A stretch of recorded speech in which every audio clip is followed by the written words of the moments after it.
Good afternoon to you. Mark Sudduth, HurricaneTrack.com here with your Hurricane Pro and HD video blog for Monday, the 20th of July, 2015.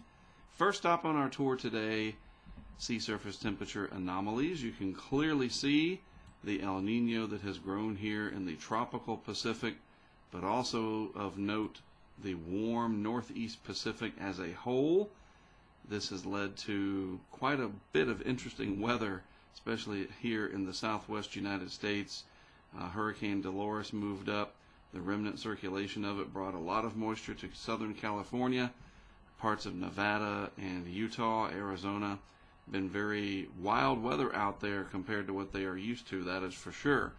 The tropical Atlantic, the cold area, seems to be shrinking a little bit. You can see these warm anomalies off the coast of Africa. And I can kind of prove this further because here's what it looked like a month ago. And you can clearly see you had a lot more cold anomalies a month ago than you do now. And but you can also see that pretty significant increase in the El Nino and the warming of the Northeast Pacific as a whole. Looking at some of the results of that, this is the water vapor satellite shot showing moisture in the atmosphere. So the blue areas is going to typically be dry, and then your colorful areas are going to typically be moist, especially down here along the intertropical convergence zone. And notice here in southern Nevada there is a little bit of color, some yellows and oranges and some greens and yellows in here, up near Utah and Idaho, and even parts of southwest Wyoming. Yes, this is the remnant circulation down here of Hurricane Dolores off the coast of Southern California. The moisture was sheared off and pulled into the southwest. We had some flooding issues in Southern California and in the areas north of Phoenix, Arizona, Wickenburg, Arizona, with some flash flooding issues, all as a direct result of Hurricane Dolores moving up and its moisture being transported into this region that does not usually see that much in the way of what we call precipitable water. So the El Nino and its benefits of rainfall still has consequences. Nothing going on in the Atlantic over the next 5 days. And the eastern Pacific, this area is staying busy as yet another system is going to try to develop farther offshore this time. But nevertheless, some of this moisture could still get drawn up into parts of the southwest United States. We'll just have to wait and see as this system develops, especially if it were to turn more towards the northeast with time. Eventually, you should see a pretty good ridge set up out here, and maybe it'll turn more westward and die farther away so that we don't continue to just dump rain over the southwest United States, Southern California. I know they need the rain out there, but let's spread it out over the next 6 months and not over the next 6 weeks. How about that? Looking in the eastern Atlantic, still a bit of Saharan air layer influence out here, which simply means sort of a squashing of tropical development. That being said, we do have a tropical wave here, another nice envelope of energy kind of in here, and then another one here over Africa.